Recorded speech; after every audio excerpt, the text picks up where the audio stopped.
One claim I hear constantly made, but rarely backed by any evidence, is that the recent resurgence of the modern flat Earth movement was actually a planned government psychological operation. Proponents of this conspiracy theory note that before November 2014, a Google search for flat Earth brought back less than 100 results. Yet by 2016, the results had suspiciously and inexplicably jumped into the millions.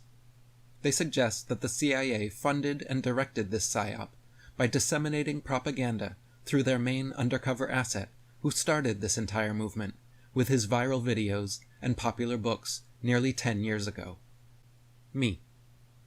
There are in fact many more, even wilder theories created about me, which I have detailed and debunked in a video called Eric Dubé, Exposed or Not.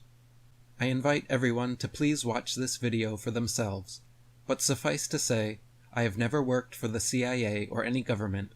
I'm not a member of the Freemasons or any secret society, and every book I have written and video I have made has come directly from myself and my research.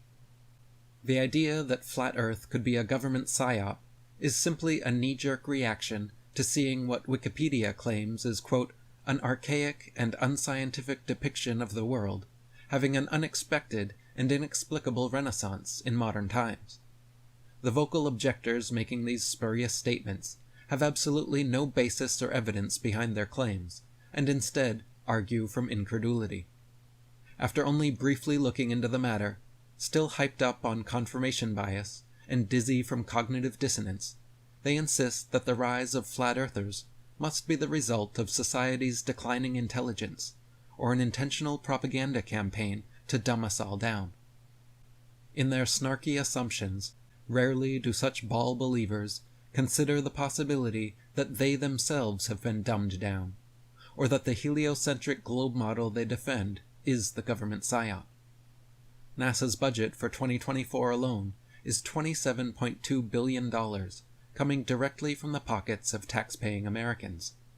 That is over $75 million every single day the population is forced to pay the government.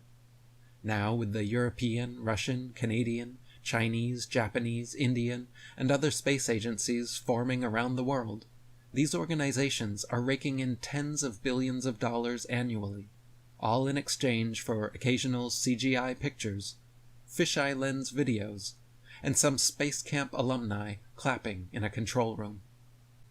Never once have I heard a globe gobbler bat an eye at these staggering statistics, yet every day I get messages from them claiming I must be a charlatan doing this for the money. In other words, they overlook the overwhelming evidence of fraud and billions of dollars governments make around the world pushing the globe lie, to instead point fingers at an independent author who gives all his books away for free and endures endless ridicule and constant censorship just for saying something contrary to the government. If the question of cui bono, who benefits, is asked of both NASA and myself, it's obvious that one party actually does work for the government, making tens of billions per year, while the other is a self-published author, barely breaking the poverty line. The reality is that flat Earth is simply an idea whose time has come. The truth is, Earth is indeed an extended level plane, and that is why the flat Earth movement has grown exponentially and refuses to go away. Sphere supporters have been blinded by generations of pseudoscience masquerading as infallible facts. They themselves have fallen for an actual government psyop, and rather than recognizing that reality, are projecting their problem onto flat earthers. Instead of acknowledging the possibility that they are the ones who've been duped, planet pushers create all manner of unfounded conspiracy theories about modern flat earthers and why we exist.